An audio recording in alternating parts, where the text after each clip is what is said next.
And as Andy mentioned, Hurricane Harvey is intensifying in the Gulf, heading straight to the Corpus Christi area. It is expected to make landfall in the early morning hours Saturday. Our own Kurtis Quillin is on North Padre Island and joins us with more on the evacuation. Kurtis.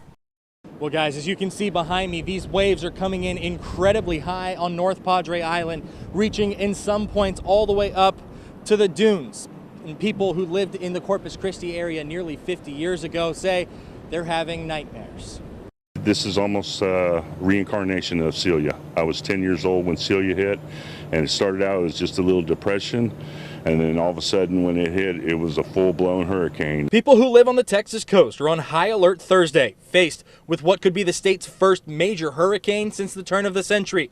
For Corpus Christi, it would be the first since Hurricane Celia in 1970. We haven't had a major storm in a long. Last one I can think of was Allen, and it didn't even hit us. Harvey has left parts of South Texas a ghost town, mandatory evacuations ordered in areas, and voluntary evacuation notices in others. The upgrade in Harvey's strength Thursday morning was enough to convince Denise Keller it was time to hit the road for higher ground. We packed up what we could, battened down everything underneath our stilted home, and we just pray to God that when we get back, we have a home to go to. It's a prayer being said and a nervousness shared by thousands of Texans along the Gulf Coast, who hope when the storm clears and Harvey has left, they aren't left picking up pieces of their life. It's very nerve-wracking. My husband and I was just talking like that when we came into this. I'm like, oh my God, just give us a house when we get home. And as we mentioned earlier, much of the area under a mandatory evacuation order, but for those who simply cannot make it out,